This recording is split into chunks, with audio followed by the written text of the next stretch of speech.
What's up, everybody? Hope everyone is having a great evening tonight. We have a very special show. We have one of the best prospects in South Florida, Jaydon Hood out of St.Thomas Aquinas Senior High School. And we also got Cliff, the infamous Cliff from Twitter, live from HQ. Man, and joining us as well is my co-host, Brad. What's up, everyone? Thank you so much for joining us this evening. What's up, guys? How's it going? How's it going, Jay? Again, man, thank you for taking some time out of your busy day. I know you're a busy man these days. Yeah, no problem. I listen to this, all the time, especially Cliff's nephew. He always telling me about it. So, For sure. We appreciate it, man. Hey, Jaydon, man, when did you start playing football? yeah. So I actually started playing when I was like 8, 9, maybe even 10. I started a little later than most because I actually started playing basketball first, Okay. and then my basketball coach was the football coach, so he was like, "Hey, come play football too," and then that's just kind of how it started. Okay. So you said you started playing basketball, Jay. Who was like that basketball player you looked up to, like wanting to be like and play? It's tough. There's a lot of good basketball players. You know, it's funny. A lot of people won't say this, but I actually loved Dennis Rodman. I thought he was super funny. Okay. Dude always made me laugh. I just love watching him, and I wasn't that dude. I mean, I could score stuff. I was always defensive rebounder. So for me, Dennis Rodman was the man. So that was it. Nice. Was it the comedian part or like him just the physical aspect of him on defense? Like just Both. Okay. Yeah, it was both. That's what's up. I would have never expected Dennis Rodman out of all people. See, that's what I'm saying. Nobody I didn't expects see that. that I either. love Dennis Rodman. That 30 for 30 must have been a trip for you watching Dennis yeah. Rodman and Michael Jordan. That dude's crazy. What's crazy was in the beginning of his career, he was such a good offensive player too, and then when in the middle of his career in the end, he didn't really try to score at all. He just was all about defense and catching boards and beating people up. Yeah, For sure. So that's cool. Hey, Yeah, Jaydon, man, when you started playing football, when did you realize you had a talent for the sport? When did you realize, hey, man, I can really go really far with the game of football? I would consider myself a late bloomer. So it wasn't Yeah. until like my 8th grade year where I was like, okay, I think I might actually be good because from then on, like if you asked me if I was going to the league, I probably would have told you no because it wasn't looking good for that point.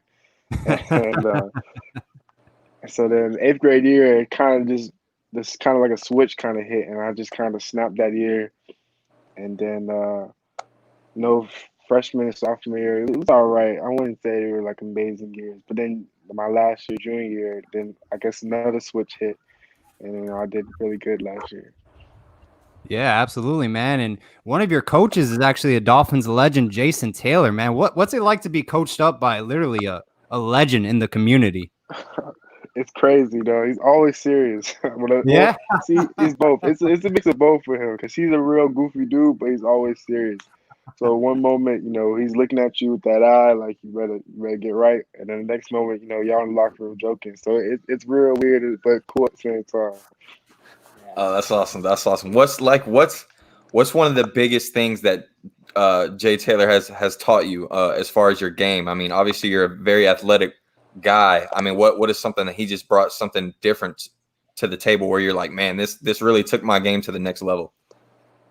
Yeah, well, I wasn't with him for too long, Mhm. but the one thing he definitely did show me was definitely his mentality, the way he thinks.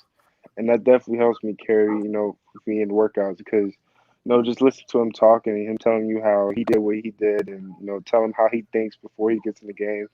Obviously it changes, the way I think because obviously he's done it, and, he's got a gold jacket, so it works. So, you know what I mean? I just changed the way I think now. Absolutely, man. When a guy with a gold jacket is telling you something to do, you pretty much listen to it, man. It's like it's similar with these Miami kids being able to have a guy like Ed Reed give them a call or a text now, man. It's like when a guy like Ed Reed hits up your phone, I don't care if you're at a party, you working out, you're with the family, you're gonna pick up that phone when Ed Reed calls you. Oh yeah, I definitely had like a fanboy moment when Ed Reed. I had that Zoom meeting with Ed Reed. I couldn't believe it. That was crazy. That's awesome, bro. Hey, Jaydon, how do you think playing for St. Thomas Aquinas? I mean, this is a powerhouse in South Florida, a dynasty. Do you feel like that prepares you for the next level because you already feel like you're playing for a premier football program? Oh yeah, most definitely. That's mainly you could say why I went to St. Thomas because of that, and just because the competition. Because I know some schools can go for for offer because like you said, it's such a powerhouse, and everybody when they come to Florida, maybe the first school they go to is St. Thomas Aquinas. So I know a couple kids might go, but I didn't really want that. I mean, obviously I want that, but it was the competition, and I just wanted to be like you said, coached by Jason Taylor and Twan Russell and Coach Harriet. And I just wanted that. That's just what I wanted. And they definitely are providing that for sure. That's awesome. Yeah, and I could definitely tell you firsthand, myself being around Jay, that there's not too many kids that can say they work out as hard as he does. He's old. I mean, like I said, when he was with us, those kids are working out 2 or 3 times a day. You know what I'm saying? I mean, we worked out so much we had to do laundry. You know what I'm saying? So that shows you how much. And he had a bag of stuff. It wasn't like he had 18 workouts outfits, but he went through all 18 if he had them. I'll tell you that, because those kids worked out at least 2, sometimes 3 times a day. So, hey, Cliff, I got a question for you, man. You see football programs like St. Thomas Aquinas. Is it really beneficial for kids to be at a program that's so professionally organized with coaches that have so much experience in the professional level? Do you think it really does help players when they transition to the college game?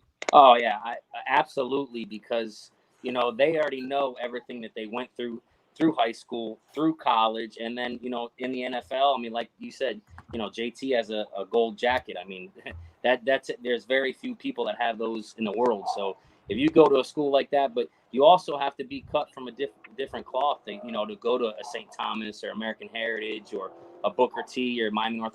Those schools, put out unbelievable talent year in, year out. So if you're not a tough cookie and you're not ready to work, believe me, you're gonna be the lone guy on the side that just kind of pushed off to the side because you can't take it. So I mean, it works both ways. If you're not ready to put the work in and do stuff that you probably never done in your life as a high school athlete, those aren't the places for you. But if you're willing to work like Jay is, and some of these South Florida kids are, then I mean, there's no place better than going to get coached by those guys. Who knows better than them?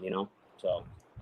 Yeah, man, your work ethic definitely goes a long way, especially when you're a young kid, man. Especially in high school or college, man. It's if you want to go to that next level, man. It's the demand is so much higher now than it was before, man. You're constantly having to work out and like you said, do the 2-a-days. I mean, Jaydon was talking to us before the show, talking about he'll work out and then now he's got to watch his family, man. He works out and he's a babysitter, man. He's got to do it all sometimes. Yeah, so I mean, and then you got to get film in between there too. So correct. And a guy like Jaydon, man, he runs track, he wrestles, and he's a football player. I mean, what more can you ask for, Jaydon, man? How is it wrestling? I used to wrestle back in the day. Do you ever have like that instinct moment where you kind of pretend you don't have a football helmet on and you're doing that wrestling move and you kind of bang them? Oh yeah. So when I first started wrestling, I knew no moves. So I basically just went to football. I was basically tackling people out there. You know what I mean? Just in a wrestling way. I would grab them and then I would drive. So that's kind of what it was. But then obviously, I learned the moves and started doing jiu-jitsu and all that. Then I got right. But definitely, it definitely takes a lot, especially when they're coming at you and they drop their shoulder. Instantly, I'm thinking it's the running back, so I'm dropping my shoulder too. And I gotta realize I can't do that. So it definitely does. Jaydon, what do you think is a harder sport condition-wise to prepare for, wrestling or football? That's tough. That's tough because it's 2 different types. Because wrestling, a match is 6 minutes, but in them 6 minutes, it's too long. It's the longest 6 minutes ever in that match, and so it's a different type of different type of conditioning. But honestly, I'm gonna say wrestling simply because in football you do have that break between plays. In wrestling, there is no break. In that match, of 6 minutes is 6 minutes, and you got to go through it. So I would say wrestling is a little bit hard, like Are you watching conditioning wise. UFC matches now? Huh? Are you watching the UFC matches now? Oh yeah, I'm definitely been trying to catch some like snips and bits of it. I'm definitely more interested in it now because of wrestling. So I try to. One of my uncles is a huge UFC fan, and so if I don't get it, he's gonna tell me for sure. So Who's I get your dad? You said. Yeah, so my dad's brother, he's a huge UFC, fan. He loves watching it. Well, So before I forget, the next time Masvidal fights, we're gonna have it here at HQ. So I know I'll tell Miss Shay, you got to roll down. oh yeah, I'm definitely coming. I can't wait for that.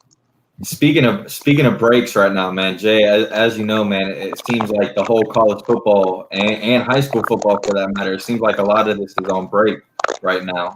What do you think about that? I got mixed feelings for it. I mean, I understand what it is, so you obviously can't argue it.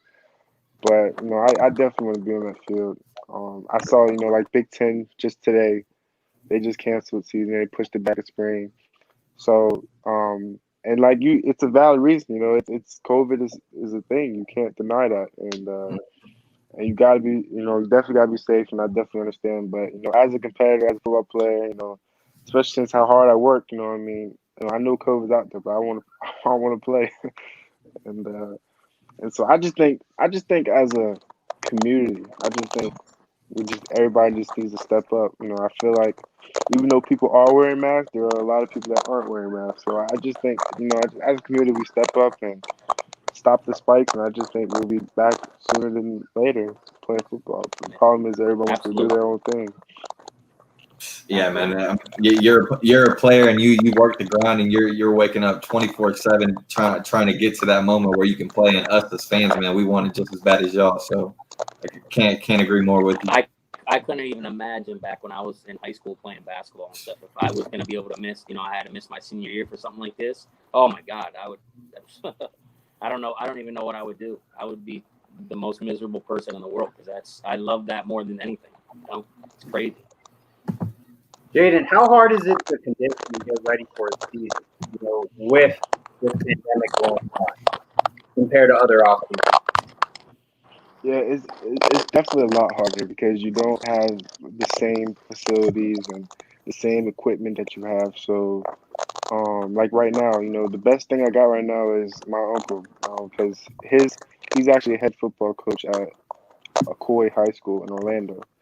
So, with them, their team's kind of still practicing. So I go out there and train, and their football team's going at it right now. Like we was out there, we was lifting weights, and then as soon as we got done lifting weights, we're flipping tires and doing tug of war, and then done with that, we're running the football field, and like what I mean, like I can't really get that anywhere else. There's not a lot of schools doing it. So I mean, and even when I wasn't doing it, I would go to gym because I was playing a fitness membership, and then I would go to the park and I do drills, or I go to the volleyball, sand pit, and I do football drills, and I'll go run a mile in the morning.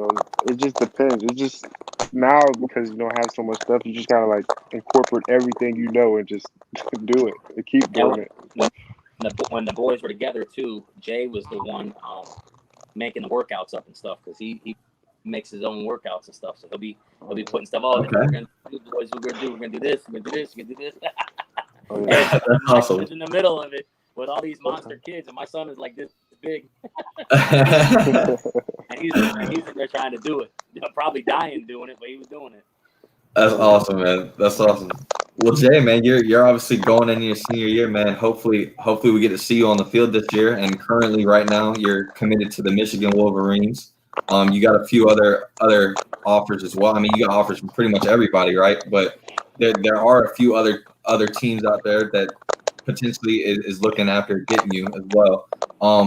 I got a question for you. I'm going to give you 3 coaches' names, right? And all I want you to do is just give me a characteristic or something that stands out to you about that coach. The first one's going to be Coach Harbaugh. Goofy but serious. Goofy but serious.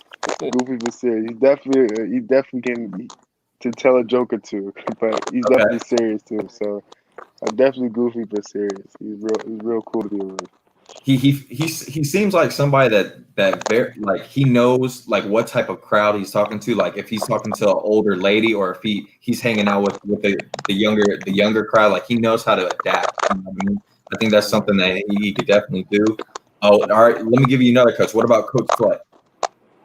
Coach Fleck, very family oriented. Very family oriented. You know, every time he talks, something about families coming up, or something about the players coming up. I do like that a lot about him. He's very family oriented. It's never about him. You don't really hear him talk about himself. It's about everybody else. I do like that about him a lot. He also seems very organized to me. Like Oh, he know, like he always has a structure, or he always like when he tells you he's gonna do something, or when he's involving everybody, there's a reason for it every time. You know what I mean? He has a plan with everything he does. I think that's very eye popping to a guy like Coach Fleck. I'm gonna give you one more, man. What about Coach Manny Diaz? Coach Diaz, he's real cool. I love Coach Diaz, man. He's real cool. We're going up there and we visit, and I got to talk to him. He's real. Like you could tell he's from this area because he knows like kind of what you said with Harbaugh. He knows what to say to you. Like he's real. Like you would if you didn't know Manny Diaz, you just heard his voice. Like you would think he was in high school with us. Cause he talks to you like he is. So Manny Diaz is real cool. That's awesome, man. Yeah, he definitely got the swag to back it up, man. He definitely does. Hey, Jaydon, when you hey, go ahead, Cliff. Sorry. I was just gonna say that I like to hear that he's, obviously most of the players that we try to get for the Canes are South Florida kids. So I really like to hear that he's tied in like that. He, that that right away that he pops out that he's from down here. I like that. The kids like that, So that's good. I love that. But Jaydon, what when you're looking for a school, what kind of factors do you look for as a student athlete for the school that appeals to you? Yeah, so obviously education is up there. You want to go to a school with education because as much as I want to go to the league, it's at the end of the day, it's not guaranteed. Right. So it's definitely important. As much as I don't like school, but it's important. But it's important. It definitely is, and I realize Absolutely.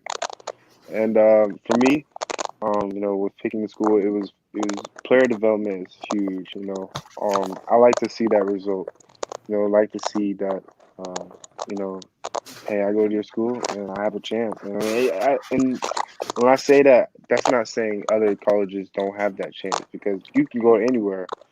And Jason Taylor is a perfect example of that. You can go anywhere and you can get picked, you can get found. Yeah. So I don't want to make it seem like that, but I definitely player development is very important to me. Coaching, the coaching staff and that coaching relationship, coaching stability, that's important to me. Tradition that they have, culture, just the environment, the atmosphere, all that's important to me because I have to be there, and it's a home away from home. So I want to feel like I'm home. So those are the things that are important to me. yeah.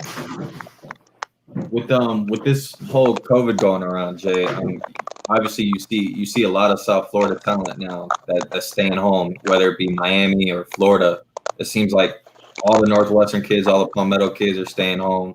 Obviously, with St.Thomas Aquinas, you guys produce NFL talent all the time. Does you talk about feeling at home? Does the option of actually staying home ever weigh up on you? It definitely does. You know what I mean? Because everything I've ever known is here in South Florida. I've never really left Florida, so everything I've ever done or everything I've just everything I've experienced has been in Florida, literally. So it's definitely different. When you say I'm committed to Michigan, and it's different from everything I've ever known and seen in my entire life, basically. But it's something new, and I want to try something new, and I'm not scared of that. So I'm okay with that. For sure. Hey, Jaydon, what during this recruitment process, did you ever feel that was really stressful for you? A lot of players, getting contacted by all these people, it can be very overwhelming. Or did you really have fun with it? It was both. I definitely had fun with it in the beginning. Towards like the last like month, I think that's when it kind of got a little overwhelming because I think that's when people like social media was like, oh, he's going here, he's going here, he's going there. You know, really none of them knew because I wasn't saying it, but I think that's when schools were kind of like pouring in the hardest. And so like I literally like I think I showed clips. So like I would wake up like with no like I would go to sleep with no messages. And I wake up and it's like 200, 300 messages like across the board. And I have to Yeah. respond to it. And then I have calls and then I have virtual tours and I have meetings. And then like at the last month, then it was kind of overwhelming because like I gotta work out too, and I gotta watch the kids and I gotta do this and I gotta do that. So I think the last month was overwhelming, but the whole process itself was fun. It's definitely fun. Yeah. You know, he has two younger brothers too. One of them, we talked about basketball earlier. His middle brother is like 6'4" already. He's going to like 8th grade. Oh wow. I'm not joking, bro. Yeah. And then his little brother, I call him Tank, bro. Little dude came to my house, ate like 4 hot dogs. I was like, oh, little dude eats. He's like 5, 6 years old, bro. And he looks like a middle linebacker right now today. Oh my goodness, that's fun. Yeah. Oh, I feel bad. I mean, all these kids get bombarded so much that sometimes I'll text his mom. I'll say, "Yo, tell Jay to text Uncle Cliff back. What's going on?" And she's like, "Oh, he just had, bro. You imagine 200 text messages every like hour and 40, 50 phone calls a day. I mean, that's like a CEO of a company. You know what I'm saying? Yeah. It has to do with that. So I get Yeah, it. man. With us being, I mean, especially me and you, Cliff. I mean, we're on Twitter a lot. I mean, a lot of fans, man. When we preach the whole don't tag recruits. I mean, this is one reason right here, man. I mean, a kid, he has his normal day life, man. He's got other things he's got to do. When people tag recruits, when people are hitting them up nonstop, it's not a good thing. You know, it makes the kid annoyed. And I mean, he just wants to get on with his life and grind. You know, that there's a reason why he's got all these offers because he's working his tail off. You know, and he's got to continue to do that. You guys hitting him up and tagging him and saying he's gonna go this way or that way and hitting his DM, like he's not worried about that. And You know what I believe mean? me, that stuff doesn't help at all. You know, that does nothing at all besides annoy the more. I'm a person. For sure. Hey, Jaydon, speaking of having fun outside of football, what was that experience like? You know, hanging out with a lot of Minnesota recruits, such as Stephen Ortiz Jr. down at Cliff's house in Cooper City that weekend. Yeah, it was real cool. I mean, those are all cool dudes, and I still talk to them to the day.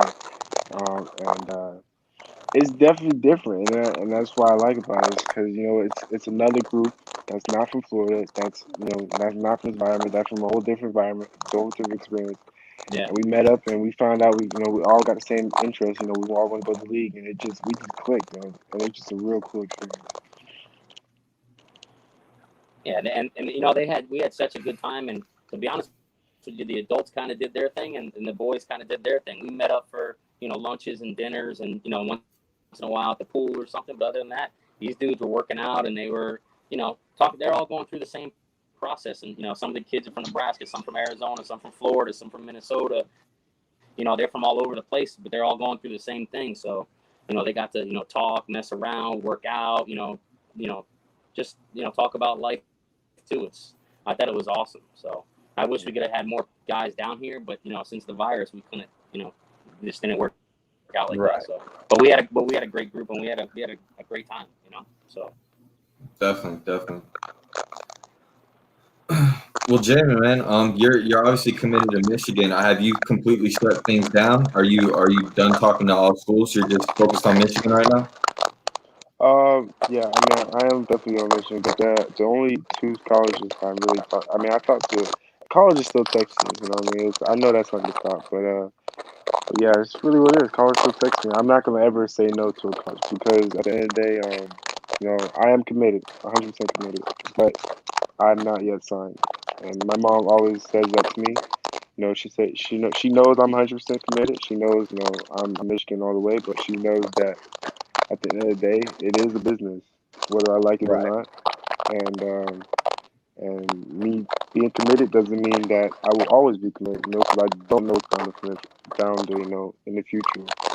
Obviously, but that's just what it is. She wants me to be prepared for everything. I want to be prepared for everything. So I definitely still talk to colleges like I'm not committed, but I am 100% committed.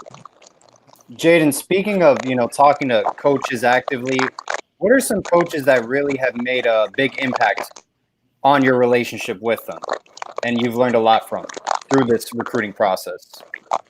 Yeah, so from Minnesota, it would definitely be Coach Fleck and Coach Riley. I talk to them. I talk to Coach Fleck every day. Like I said, very family oriented. My mom loves him. My parents love him. My whole family loves him. He knows my whole family. so I talk to him all the time. He texts my people all the time. And so, I have a real good relationship with Coach Fleck. It goes, outside of recruitment. Coach Baker from Miami. I have a great relationship with him and Coach Packey. I talk to him a lot. Like I said, their relationship goes around beyond recruitment. Mississippi State, Coach Chaney, I talked to him. I talked to Willie Gay. Real cool cats over there. I like them a lot. Really respect them. And I've been talking to Stanford for a little bit. But it's a couple of coaches that just beyond recruitment, they're just real cool people. Absolutely. And do you have any advice for high school recruits that in the future will be going through this process, getting heavily recruited by elite Power 5 schools? Your research. I think Do your research. Very important, because I feel like I think a lot of kids are committed, but I think they kind of maybe committed off emotion, or maybe what their friend said, or something like that, or maybe because it was just the biggest offer they had. And it's not always like that, because you don't have to go to the biggest school to go to the league. You know what I mean? There's so many, like Khalil Mack. He went to Buffalo, and he's one of the best defensive ends out right now. So I mean, I just feel like there's a lot of people like that, where they kind of just went to a college because maybe it was just the biggest, or maybe it's the nicest, or maybe my parents went there or something like that, instead of just maybe more of just like, hey, well, let me actually research and see what it is for real. And so I think that's probably the biggest thing. No, absolutely, man. I think, that's key. I mean, a lot of recruits, they don't really do their research per se. And then they end up, committing to a school, and it's like, hey, I think I made a mistake. You're 1 week in. So I think research is definitely very important, like you said, man. I definitely completely agree with that. Research, and also having a good foundation around it. I mean, you mentioned your dad and your mom. I mean, you got to have good people around you. I think that's definitely another thing. I mean, with young kids these days, you could easily get steered in the wrong direction, or have someone that you think is close to you and really is trying to take advantage of you, or making you just want to go to school because they want you to, not necessarily because you want to.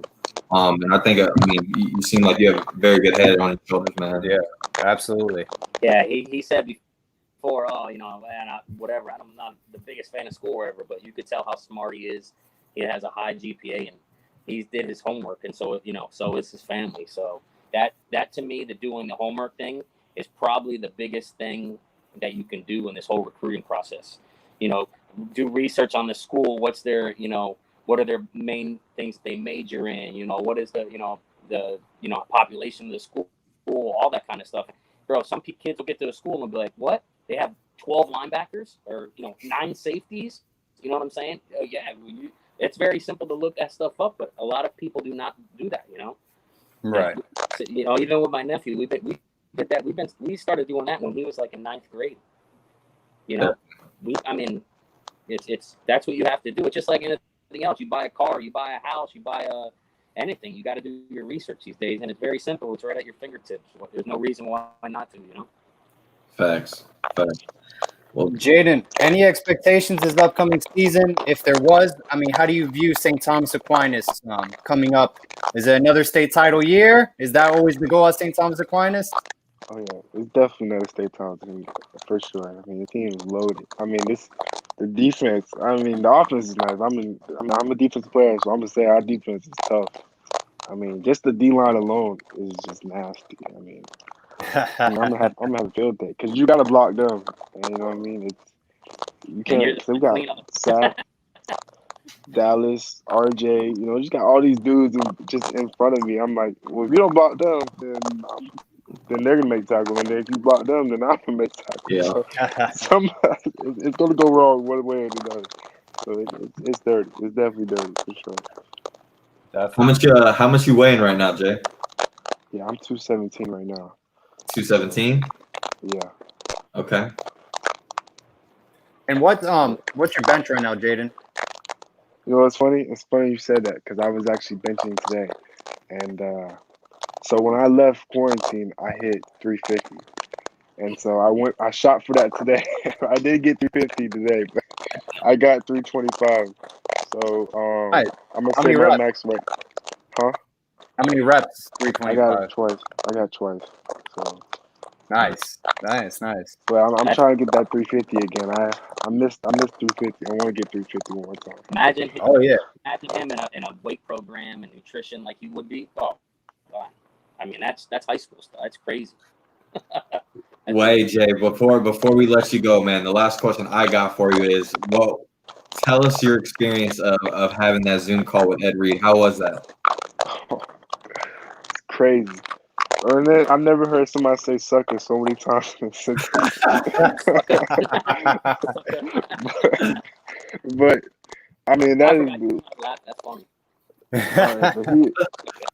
But he is, I mean, super cool. He's definitely from Florida, so he's like super cool. He was on it, and the funny thing is, when I was on him with him, it wasn't even like more of like come to Miami. It was more like when you make your decision, make the right decision. And he was telling me about what he did back in the day, and how he did it, and what he chose, and how he chose Miami, and what he did in the league, and his work ethic, and all of that. So it was actually more like a learning session than anything than the recruiting.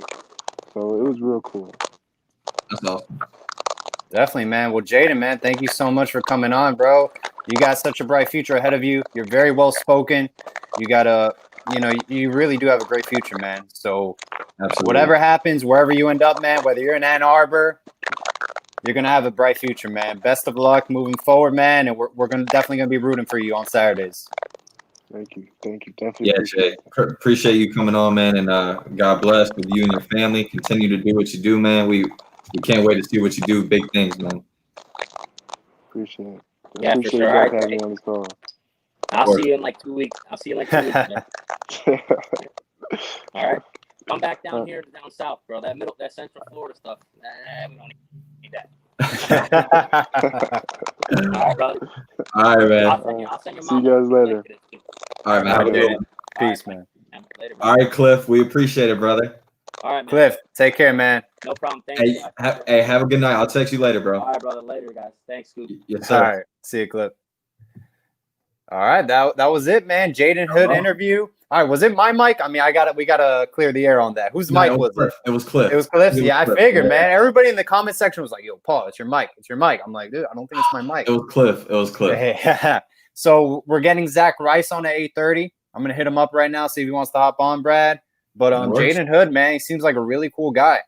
He bright head on his shoulders. I mean, that's the kind of recruit player that you want in your program moving forward. Absolutely, man. And I mean, with Michigan not playing football right now, who knows what can happen in the future? I mean, right.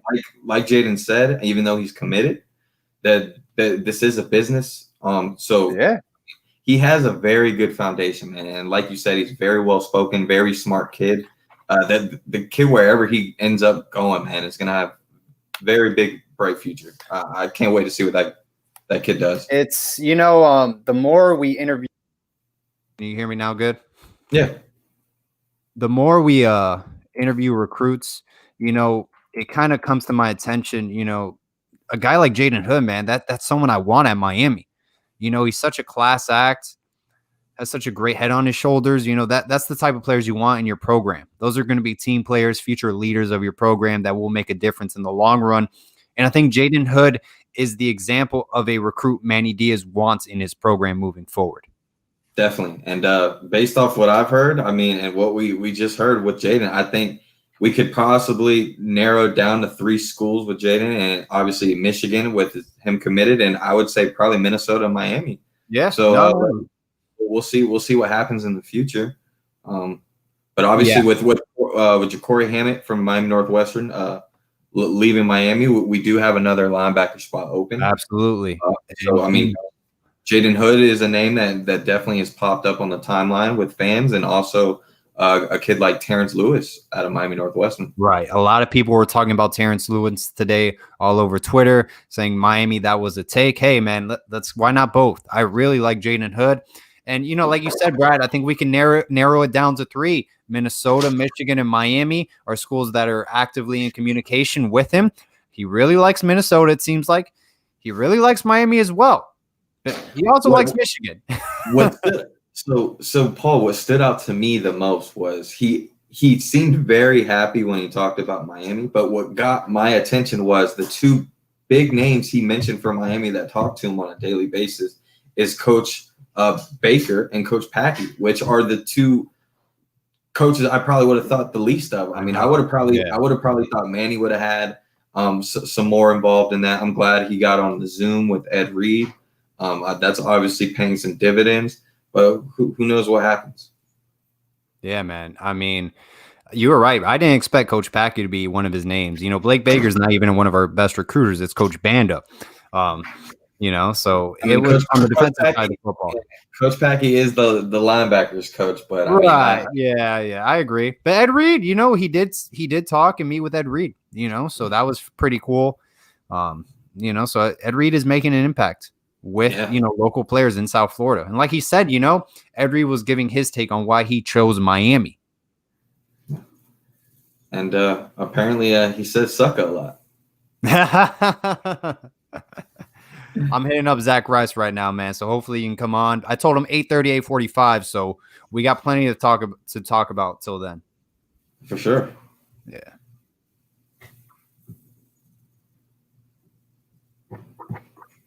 But yeah, man, it was really cool getting to meet Jaydon Hood, man.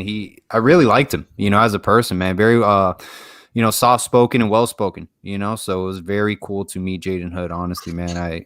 It's kind of crazy. When you meet these recruits, it's like you want them to come to your program, right when you meet them. Definitely. So it's different from like just going off of like recruiting sites and saying that just seeing their stars, developing that relationship with them. So very cool. Yeah. And I don't know if anyone watching knew this or not. I didn't bring it up while he was on, but he does have ties to the University of Miami. I believe his mother either went to Miami or works for the University of Miami. It's one of the 2. I don't want to be too firm on which one it is, but I know he does have ties to the University of Miami. So yeah, it should be interesting. Definitely, man. And speaking of Jason Marshall, Corey Collier regarding recruiting. Obviously, they are Florida Gators. We wish them the best of luck. Nothing is official until it's pen to paper.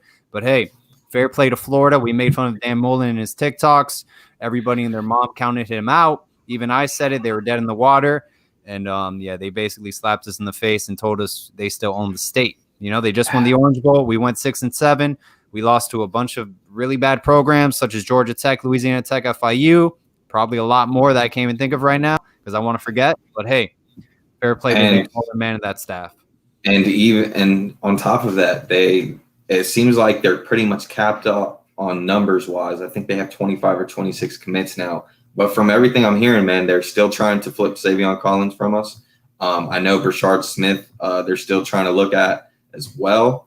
And you never know, man. It's like Jaydon Hood said earlier during our interview, even though he's committed, he has not signed. And that's something that a lot of fans need to remember, that even though we have a great class right now, we got Leonard Taylor, Savion Collins, and a few other guys that nobody has signed yet. So there's no telling what could happen in the future. Yeah, absolutely. And you still got kids like Tyreek Sapp, Mason Smith, Chase Smith, a kid like Mari Daniels or Keith Brown.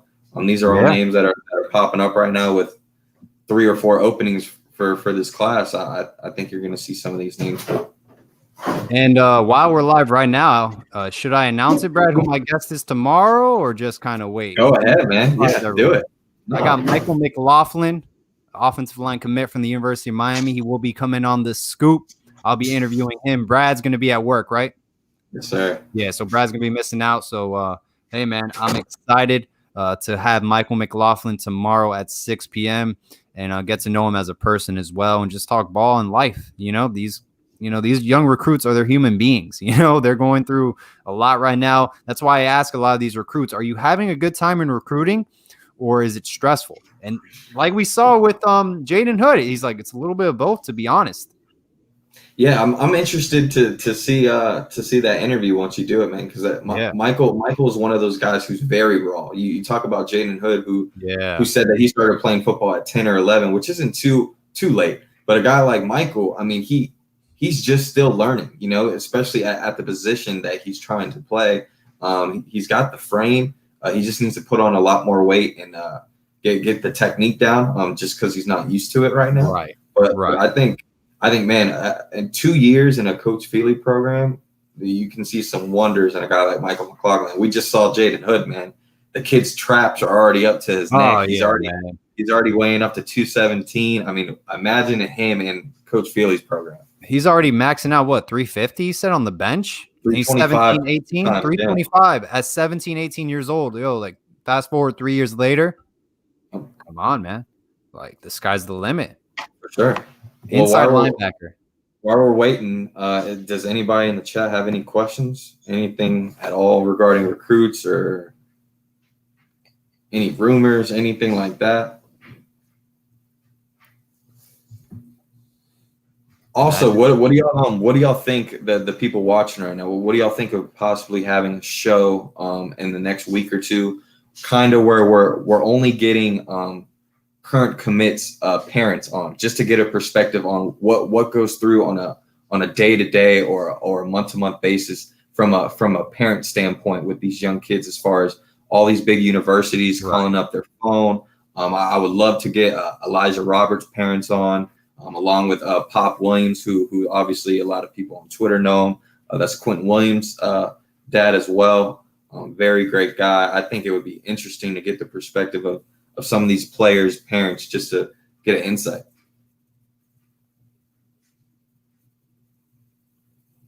Highlight came in with, who do you think our next commit is? Me personally, I think at this point, Amari Daniels out of Miami Central. I think Amari Daniels will hopefully be the next commit. I have been very high on a kid like Amari. I think regardless if Thad Franklin ends up staying in this class, I know he shut it down already. But I think we still need another running back, like you guys who tuned into our previous show. I think you need 2 running backs in this class, just because after this season, if we do have a season, you're most likely going to be losing Cam Harris and Robert Burns, who will already be graduated by then.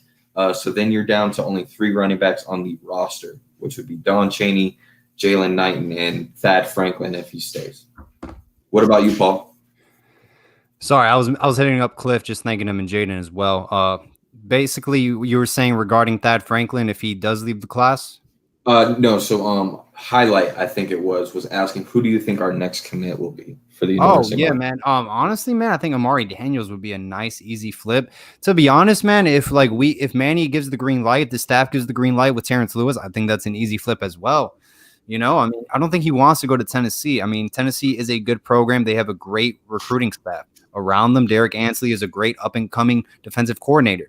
But I truly think he wants to play football at home at Miami. So I think it could be an easy flip from the get-go. But he needs to get the green light. He needs to, both parties need to agree on some terms. And absolutely. Maybe I'm on the Jaydon Hood bandwagon, man, but I really like him. I really like this kid a lot. I liked Jaydon Hood from the beginning. Yeah. I mean, I've followed recruiting for a few years now, and a couple kids that come to mind that we missed out on that kind of remind me in the same situation as Jaydon Hood would be Ruben Hippolyte and also Keyshawn Green. Okay. Keyshawn Green.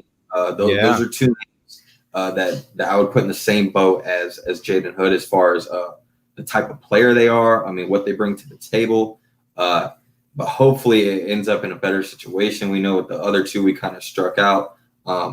Most of the reason was just because we didn't keep in contact with them.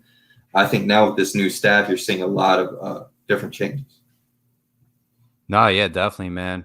And, another name to look out for, I don't know what it is, man. I think we're still in play with Jake Garcia. He's in Georgia. He's in South Georgia, where he's a lot closer. I think he can visit us a little bit more. I know he's already visited 2 or 3 times. It's just the whole thing of going from Southern California to South Georgia. Like, there has to be more of an incentive behind it. So I watched his interview.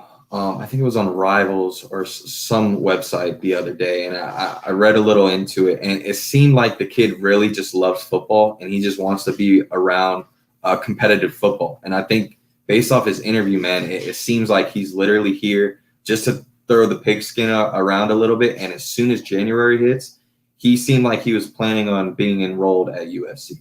From everything I've heard, it's going to be pretty tough to get Jake Garcia, but like you said, he's a little bit closer. He's a little bit more closer arm's reach with Manny Diaz and the staff. So who knows? I also think with him being closer, there's going to be some other teams that weren't really fighting for Jake Garcia like us and USC.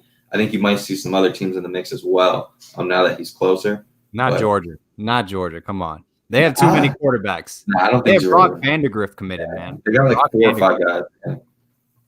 Brock Vandegrift, Carson Beck, JT Daniels, that's just in the future. That's not like this year. Like, it's insane. So Dimitri brought up a guy's name. We have to talk about it. I don't like talking about it, but if you want, I guess, yeah. We have to, man. So Mike Rump.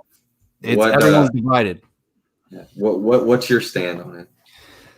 Look, man, everyone I talked to, either Brian the Beast London, you got Jose Duaso, everyone, I don't want to say more names, but basically everyone vouches for Mike Rump. They say he's a great guy, but at the same time, like, I understand the perspective. There's also, I'm going to get into some things. I don't want to jump the gun on some, but there's also that perspective. We just came out of a 6-7 season. Like, he's not going to steal a 5-star recruit. He's going to have trouble recruiting. A lot of people also say, and Brad, I want to run this by you, see if it's true. Coach Banda has the green light in recruiting. Rump isn't the main recruiter. That's what a lot of people say. Coach Banda is the one that recruits the players, and then Coach Rump basically just coaches. So I don't know if that's valid. All I can say is a lot of people have repeated that statement when defending Mike Rump. The conclusion that I have, if there is a cornerback coach in the country that you believe is better than Mike Rump, and they are at a program like UCF, USF, or another Power 5 school, and you think you can give him a raise and he can help you win football games, then hire him. But if you think Mike Rump can help you win football games and you believe in him, okay, go down with your guys.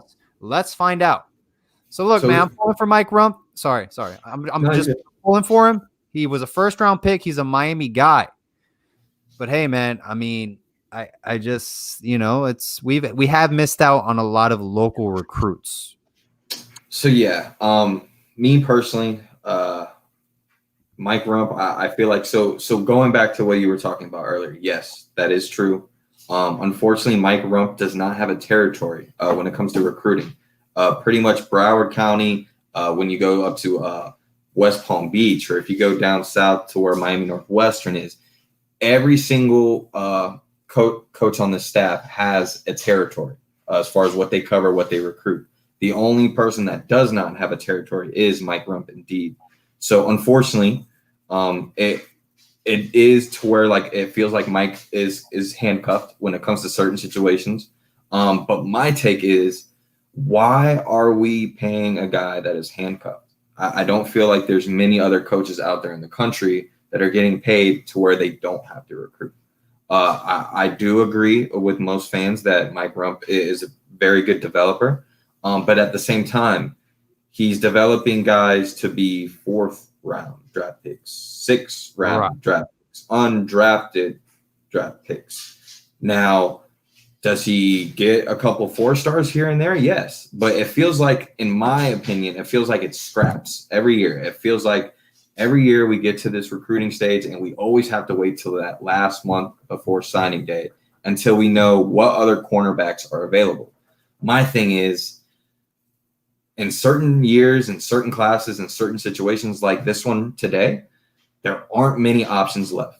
It seems like the only guy left available right now is Markevius Brown out of IMG. If we miss out on him, Paul, I don't see any other corners that we're talking to at this moment. Obviously, with Mike Rump, there could be other guys in the mix. But yes, Mike Rump could definitely coach. He can develop. He's developed guys like Michael Jackson, Trajan Bandy, just to name a few names. Corn Elder obviously did okay as well. But I think in my case, we haven't given anybody a chance, so we don't know if anyone can do it better.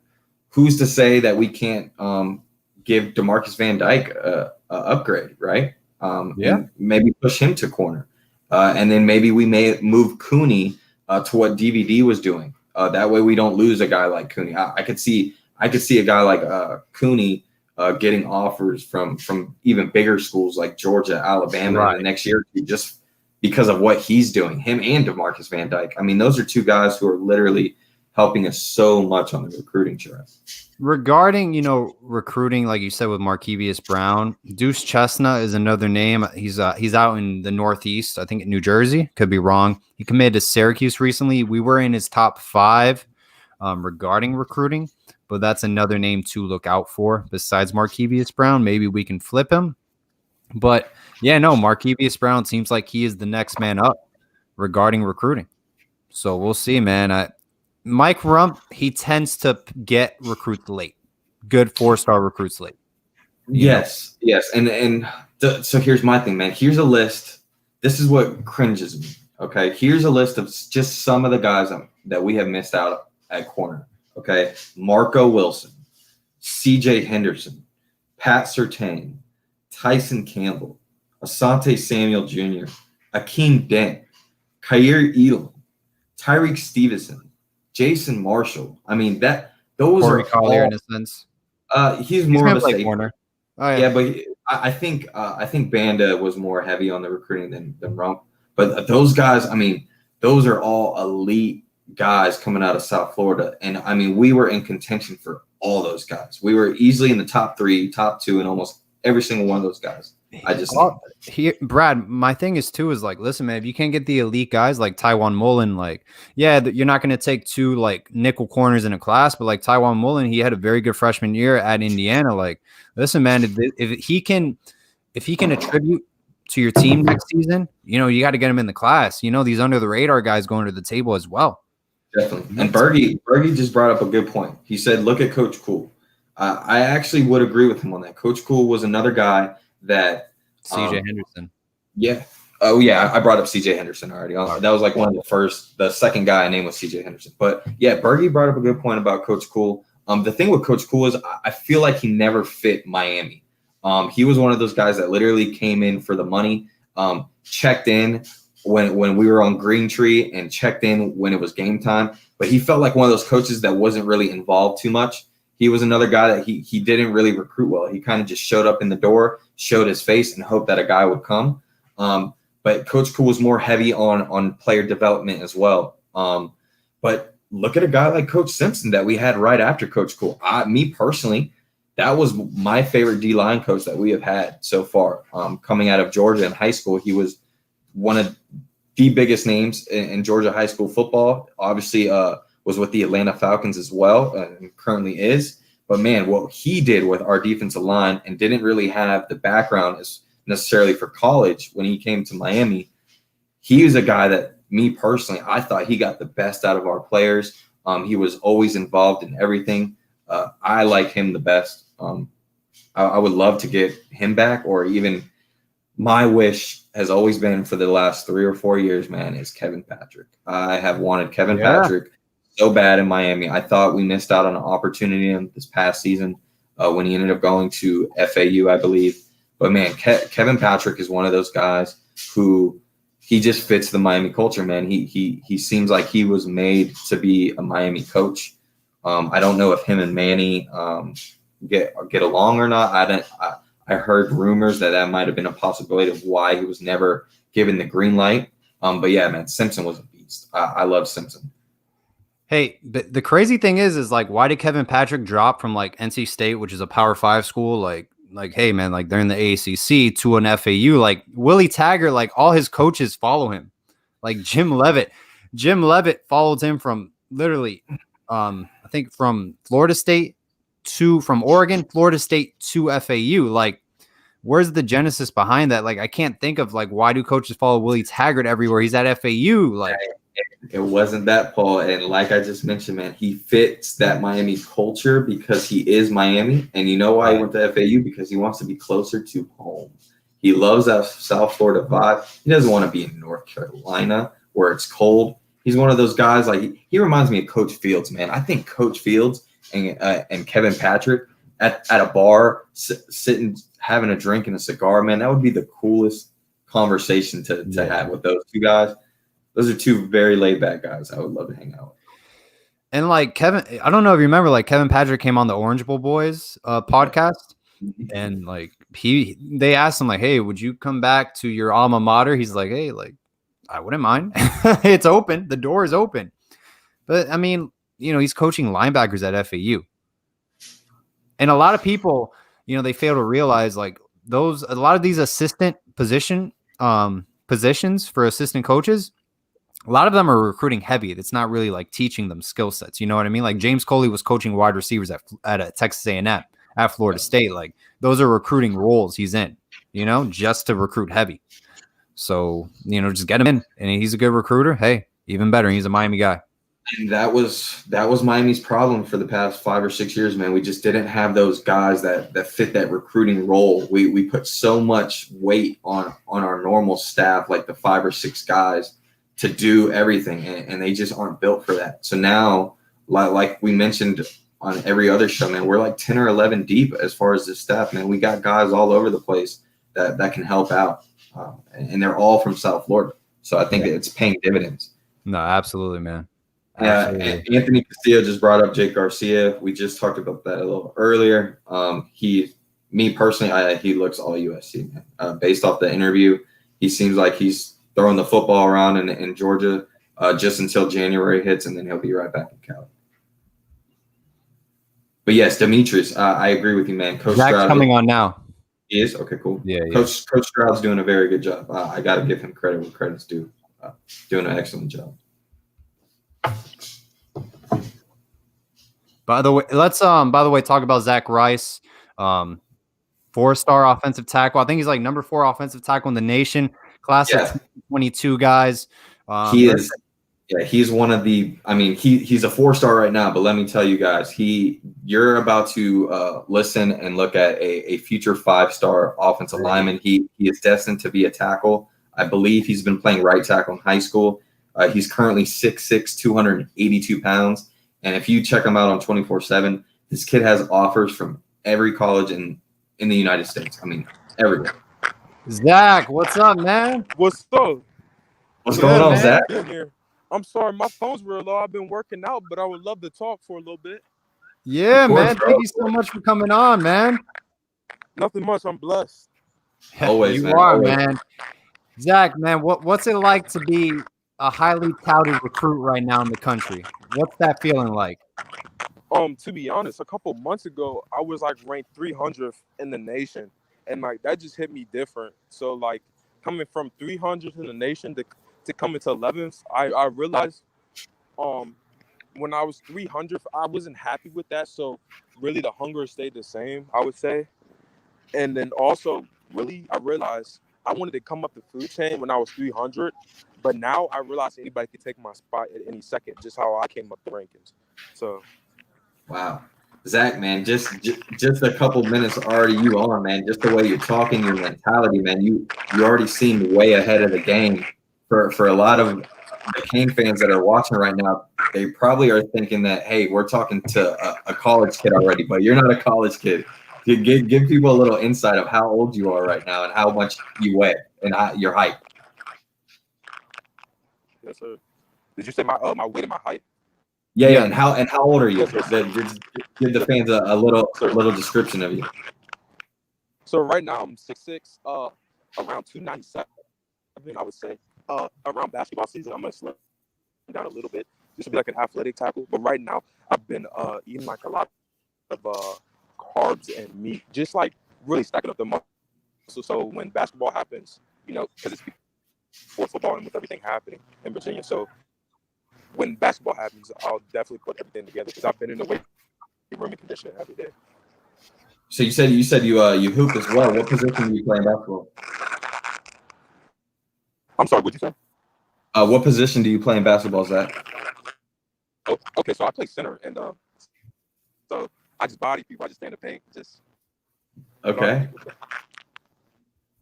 Yes, sir. And you're what? You just turned what? 17? Are you 17? No, so I'm 16. Okay.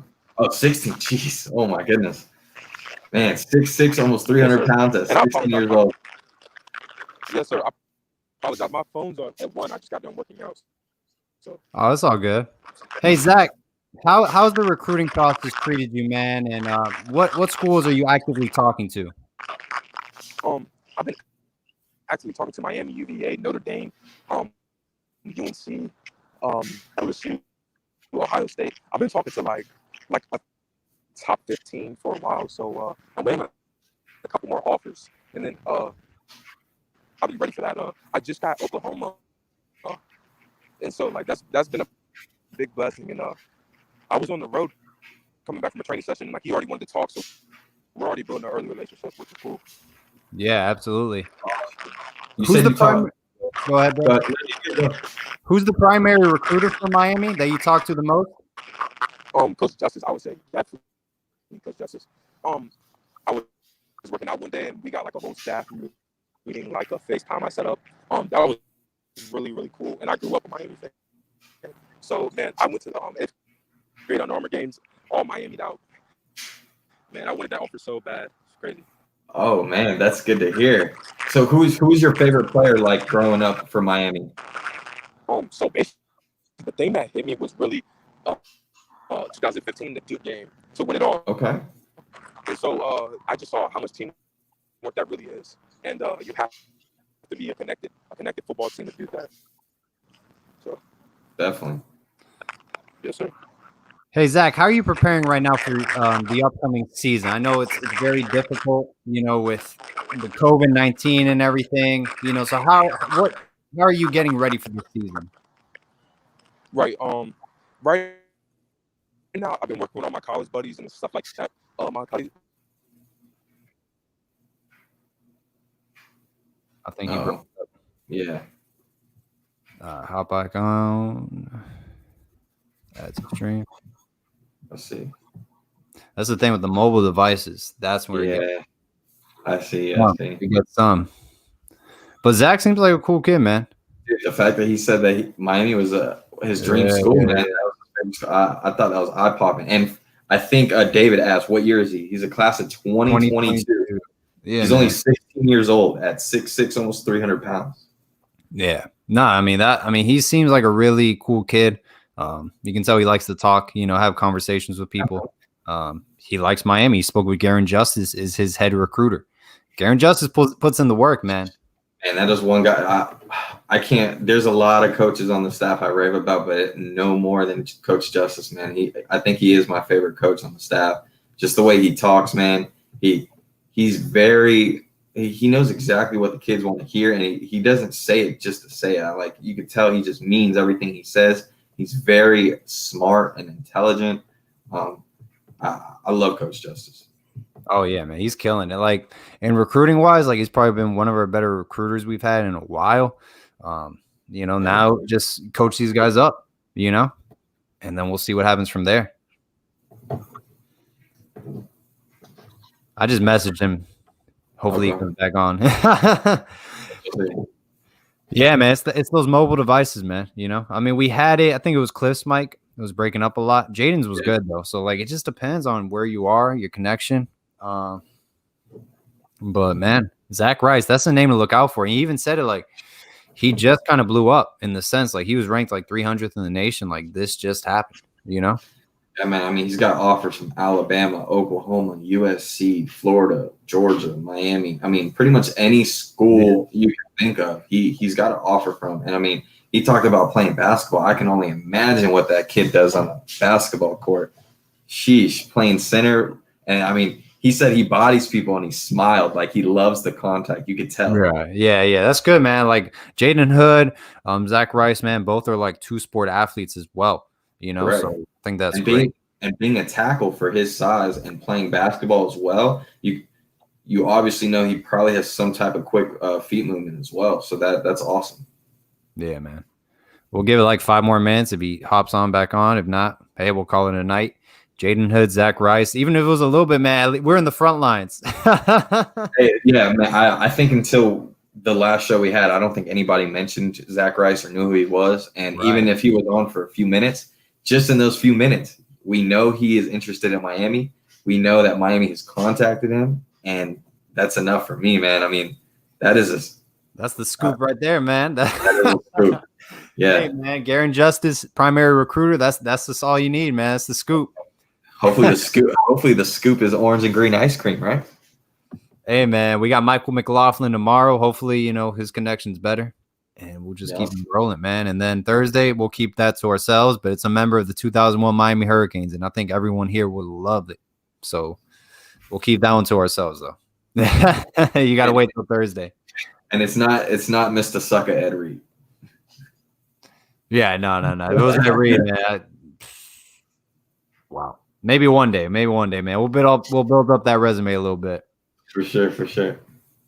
Virgie has good connection. Man. Hey, that's the thing, man. Like sometimes it's good, sometimes it's just bad. Like, let me see if I can get him on the phone, man. Yeah, I would love to just hear what he's got to say about. Let me get him on the Coach. phone, man.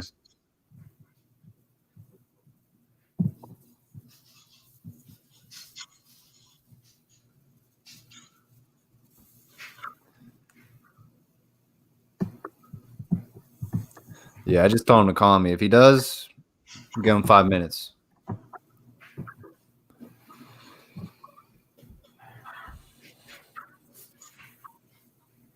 What's going on, Canes? WBP. Anyone coming on late, man, check out that Jaydon Hood interview. Great kid. We just had Zach Rice. He was kicked out with disconnection issues. Hopefully he'll call back in now. We can finish the interview. And that's something, Brad, we might do in the future as well. Just have people call in, you know, if it comes to that, you know, if it's a standard, you know, routine of bad disconnections. I really like the whole either YouTube or Zoom just because you kind of put a name to the face, you know, and you kind of get to see their personality, man. I would have never thought that like a kid like Zach Rice would be as smart, funny. I mean, and he seems like he's already got the mentality of an 18, 19-year-old, man. And at 16, that there's no telling. And he's from Virginia too, so that's pretty interesting. I guarantee you his favorite player is Allen Iverson. Oh, yeah. Got to be, right? Allen Iverson and Michael Vick's got to be your favorite basketball and football player. Mine was Reggie Miller, man. Reggie Miller. Miller. Yeah, man. He was killing, man, with the Pacers. God, I just love three-point shooters, man, because, like, that's someone you hate playing against. If your team had, like, the Ray Allens, the Reggie Millers, man, the Kyle Korvers, you know, those guys, bro, they just shoot with that dagger. Game. Duncan Robinson. You want to talk about a three-point shooter, man. I'm a diehard Heat fan, and Duncan Robinson is right up there with Ray Allen, Reggie Miller. As far as a shooter, man, that guy's release, and, like, he comes off of picks, and he's already shooting, and it goes in almost all the time. But my favorite player of all time is obviously D Wade. Dwayne Wade's always been my GOAT. Before him, yeah, man. Before him, it was Tim Hardaway. Just because I was always a Heat fan. But obviously Michael Jordan's the GOAT in my opinion. But Tim Hardaway, D Wade, and then now it's probably Tyler Hero. I like some Tyler Hero. Tyler Hero, yeah, man. Reggie dropped 145 points on the. Yeah, he literally dropped that documentary with Spike Lee, man. He literally dropped that much. Choke. We'll give it another minute, man. If he calls back, we'll wrap it up, man. But I hope everyone enjoyed that Jaydon Hood interview. I think there was a lot of good information where things stand in recruiting him as a person, getting to know him, and I think Zach Rice is a little good intro where Miami stands. I still think it's early though, man. Like I think he's just enjoying the process right now, and you know, from there, I mean, when he said Oklahoma, he got really excited. He did. He thought that was a blessing. I mean, that's a big school, man. I think being an offensive lineman at Oklahoma, man, that's one of the premier colleges right now to get some draft. But hey, man, Brad, let's wrap it up. It was that works, a great brother. show, man. Yeah, man. And like I said, man, Wednesday we got Michael McLaughlin, and then Thursday we got a very special guest. I think a lot of people would like it. Yeah, it's gonna be a good one, man. All right, man. Thank you everyone for joining us, and always, man, Paul Scoop on the U. It's always all about the U. Canes.